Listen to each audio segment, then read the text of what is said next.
E-Man over there on the ones and twos. But it's what day? What's the day? 420? He's got to break out.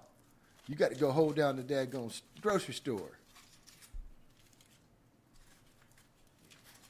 Hey, everybody. This is Shmule coming at you. I want to talk to you about, I tell you, I got a lesson I have learned. Now listen, listen. I had something on my heart today. Let me get the air right. God, you ever just had something on you? You're like, good God Almighty, why did I do this or do that? I got something on me. The key is to recognize how you got it on you. I was drinking that daggone breast milk. I won't do that again.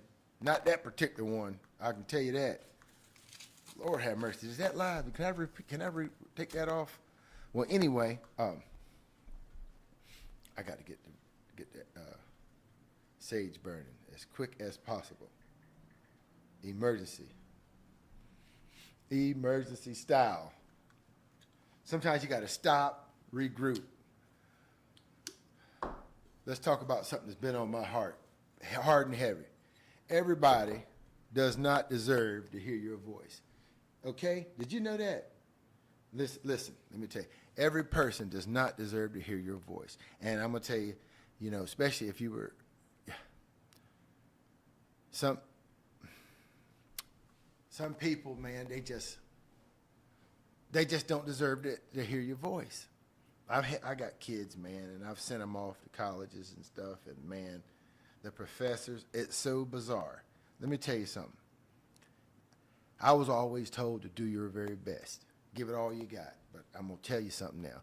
Do what's required.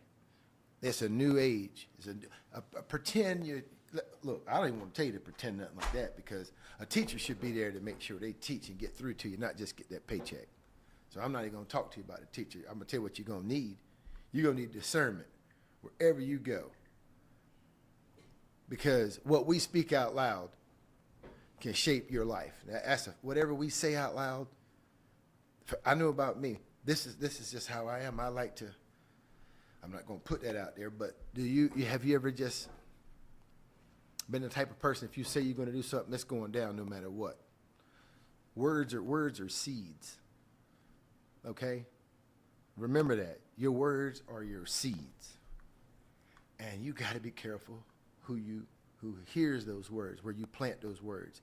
It's very important that your words go somewhere on fertile ground. Okay? You ever had anybody that just calls periodically to check in on you and ask you a million questions, what's going on with you, what you got going on, as though they're your friends? And if you're a decent person, right, you're a good person, you got a lot of people that you think are your friends, but they only check in to find out what you got going on. They don't do nothing to help or support your struggle. You ever notice that? Cat just want to know what you doing. That right there, in my opinion, that's what I call an energy thief. You ever met an energy vampire? Little ball bouncing around, sucking up your energy. So my point is, whatever you dream, whatever your passions are, keep them sacred to you. Don't share them with nobody. It's like they taught me in the military. It's on a need-to-know basis. If you don't need to know, you don't need to know. If you ain't part of this evolution, you don't need to know what's going on here. Protect your dreams like they were sacred, because they are. Listen to the Shmule. Keep them to yourself. Share them with very few on the need-to-know basis only, because not everyone's intentions are pure. Okay? People that ask too many questions, they ask a million questions. At the time when they're asking you, it's like, wow, this is great. This person's really, feeling my vibe. This is good to have fellowship. You know what I mean? I like to fellowship with somebody, and this guy's the one, or this girl's the one. Let me tell them everything I got going on. But they don't never support nothing you do. They only hit you when they want to see what you're building, right? They want to know what kind of things you putting together. And guess what? I don't mind sharing somebody what my plans are. That's a big no-no. Man, you think you can share your vision with someone? Man, they'll knock you. Bo, it's like, I don't know why. I don't know what makes a person hate when you're there for them. It's the strangest thing. I could tell you so many scenarios where I've had close people to me ask me to do something pertaining to what I'm into. You know what I mean? Oh man, I need you to buy a car for me or do something like this. You know what I mean? And I'll do it quick. When you call the Shmule to a daggone general quarters, time to man your duty station, I'm ready. You know, I had one joker asked me to buy him a nice car, so I did. Auction style. Listen, I ain't gonna put him out there. Forget it. Retract it. Don't even worry about it. Learn a lesson. When people burn you, like what's President Bush said. He said, "Hey, fool me once, you know, shame on me. But you're never gonna get to do it again." He made it up that saying the way he wanted it to go down. You might have fooled me once, Pa, but you're not gonna do it twice. Period. You know. Learn to move in silence, like the wind. You know what I'm saying? Just that's one thing I can tell you when you grow up and you're around guys that like, you know, sort of like in the hood. The quietest one in that room, or the quietest one in the group, or the quietest one in the class, or whatever it may be, that's the most dangerous one right there. Somebody who don't share and don't tell you nothing. I can debunk that because that is a lie. Listen, to an extent that can be true. The quiet one's the one that's deadly, but don't you trip. If a cat's telling you he'll blow your brains out, you best beware. You get away from that type company, all right? The quiet one in the room, well, if it's about, you know, they don't never spill the beans, never talk about nothing, that's the one. Beware, be careful. Every plan that we have doesn't need a public announcement. I tell my boy that all the time. I'm like, hey. But the crazy part is, things I tell him are things I've experienced. Yeah, don't make a public announcement on your move. You know what I'm saying? But you can tell somebody who's directly involved. You need to have a sit down with that individual. Communication is key. It's very important. Move like a wolf, quiet, focused, and intentional. Now that's the best advice I can give you right there. That's why we dance. You know, that's why when you go into a dancing circle, you dance according to the hunt or the journey, not to win a daggone prize. That's one thing I don't like about the daggone dancing circle nowadays, is everybody's got a number on getting judged for a prize. My friend, how you gonna tell a story if you're trying to impress the old Shmules over there? That's another story. Okay.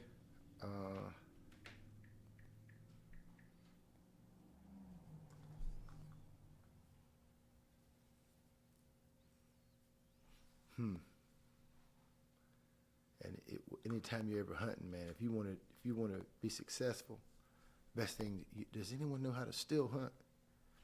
My opinion, that's the best way to hunt. I grew up with my cousins and we would run dog. I didn't listen. They made me go because I was young and could move and get the dogs and do my part. I dragged the deer. I did what I was supposed to do. But I used to hunt. We'd run dogs. And man, you talking about off the chain. They put me. They put you anywhere, but when dogs is being run, it's kind of crazy, man. If anybody ever hunt running dogs, you know what I'm talking about. When them hounds start to holler, that is not good for me.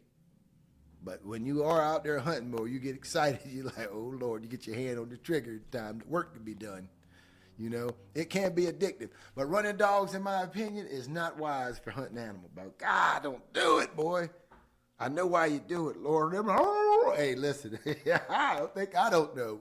You know, big dick, you know, with the dogs we had, and we killed a many deer in hot pursuit, you know, running across the cutout or something, you know, but no, wait. The best hunting is still hunting, okay? You set up your area, you find your spot, you get everything set up, you treat, you know, in my opinion, it's more respectful to the game, okay? The animal comes in there, puts himself in your line of fire. You get a chance to thank the Lord for what he done put out there. You get a chance to make a good shot, clean shot. You went in there to take out some grocery, and here it comes on a silver platter. not tensed up, just chilled and relaxed. A good shot, boom, takes him out. So the point is, if you can kill your own grocery being quiet, imagine what you can do to your plans. Keep them to yourself and move silent but deadly. You know what I'm saying?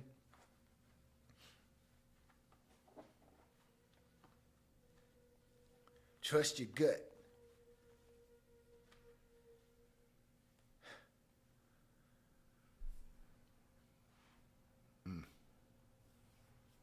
You got, God, do y'all know anything about your gut?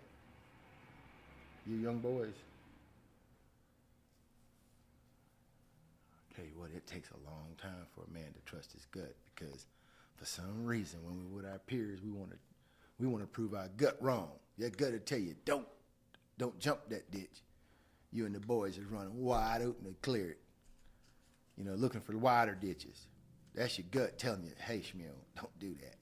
Hey, Pa, do not jump out that plane. And you keep fooling your gut, I don't know what's going to happen to you. You're setting yourself up for failure.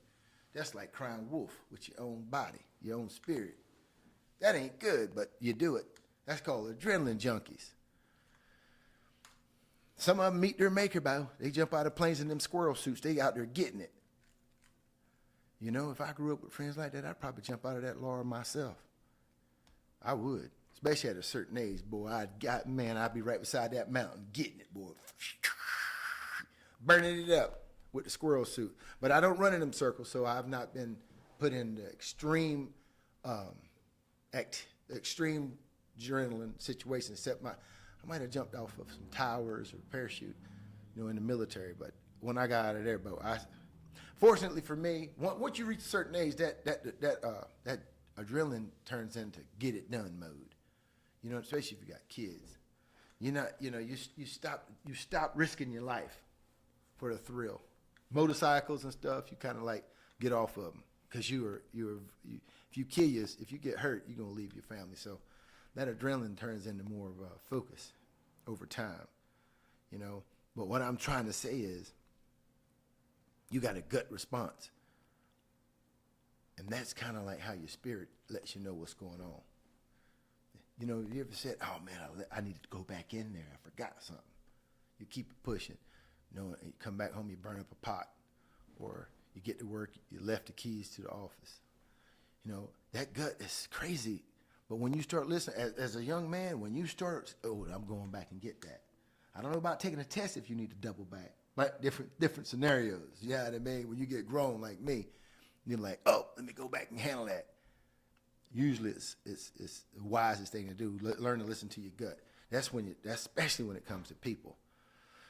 Gee, Christmas, seems like Natalie, God sent her to be my discernment person. She's always telling me, hey, that person right there is up to no. And I'm like, you got to be kidding. But she's always been right. Ask yourself, why am I telling this to this person? Yeah, why am I telling you my story? Why am I telling you my moves? What the hell what is wrong with me talking to you? Why are you asking me these questions is what I want to know. No, you don't. You're just glad to be talking to somebody. You've been heartbroken, didn't grow up. Your brother's off the chain. Your family's distant. You're by yourself. That's why you talk to people. Because you're damn lonely. You want to talk to somebody. Well, don't do it. Just don't do it. Trust your gut, and your spirit knows. Ask yourself, why am I talking to this person? Why am I telling this person this or that? Right? Who's earned the right to hear your real thoughts? That's important. Who's earned the right to hear what you've been plotting? Not plotting. You've lived a life, however old you are, to get to a certain point in your life, and the struggle you went through, I know it won't easy. Anybody who's alive today has been through something, which I can say that the Lord has spared us all for something. We must going to be part of the resistance, all of us. And some of you going to be part of the daggone ones who got to resist. Y'all going to be the resistees, the restorers, the resistors. We got to resist from y'all. And some of you going to be part of the damn movement, because it's going down. Man, my man Paul told me he came all the way from China to get a job in America because of the daggone competition in China. That speaks volumes to me, you know.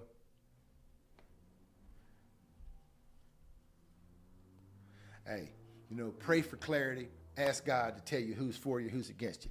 Any move you make, bro, ask God, the Creator to guide you. That's a wise thing. Move with the Creator's advice. Ask the Creator, should I or shouldn't I? You ever heard about Enoch? Enoch was someone from the Bible who walked righteous. Everything he did was righteous. He was so righteous that God took him. Said, hey, you swank, I can use you up here. Immediately. ASAP got him. That's strange to me, you know, that God just took the dude. How many people are like that now, righteous like that? Can you think of anybody that's righteous enough that God should take, that don't, without sin? I listen to Gino. He's pretty good. Gino, I believe you working. I believe you working, because what I've ever seen of you, but I don't know you after, but you working. But other than that, I don't know too many people. But God will show you who's against you and who's for you. Hey, and tighten your circle, right? Be careful who you let in the circle.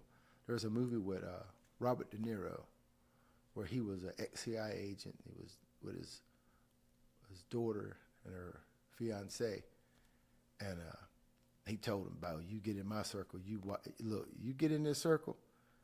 You've earned it, Bo. But I'm gonna watch you. I'm watching you. Watch who you deal with. Test them. Hey, test them. That's what you do. Before somebody gets in your circle, create a series of tests and put them through those tests. That's the daggone ticket. Do you test your friends now? How many of you guys are testing your friends? I can circle no to that, but I will from now on.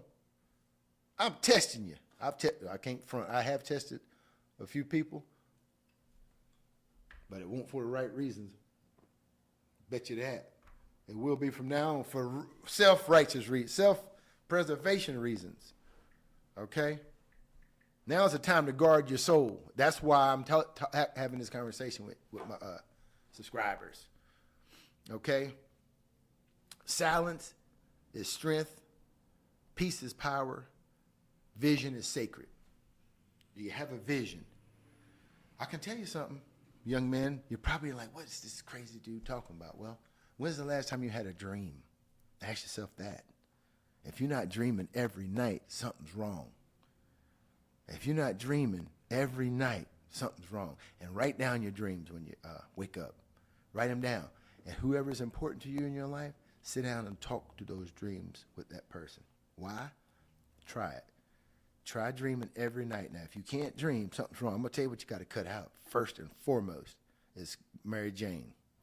You want to dream, you can't smoke no Mary Jane. No, you can't. I tell you what, if any of my listeners smoke Mary Jane, if you're having peaceful, non-busy dreams, let me know about it. How many who smoke cannabis daily, at night especially, have dreams? Okay, and if you're not having dreams, that's your key to say, okay, it's time for me to stop this. All right, whatever it is that causes you not to have your dreams, stop that immediately. Those dreams are your GPS system. You got to have it.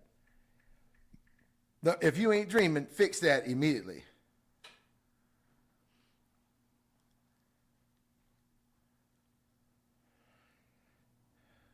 Hey, and if you got associates in your life who don't feed your faith and help you protect your peace or walk with you in a purpose, let them go.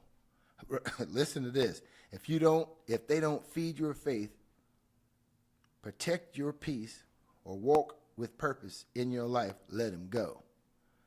I'm going to be a solo. Hey, I'm going to be the wolf starting tonight. That's it.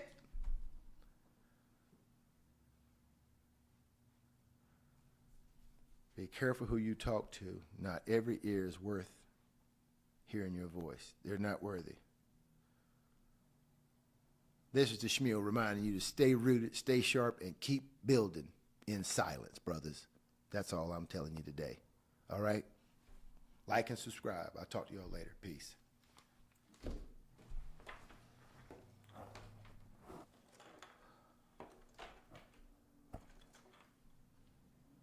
That's that frankincense. Matikawasa.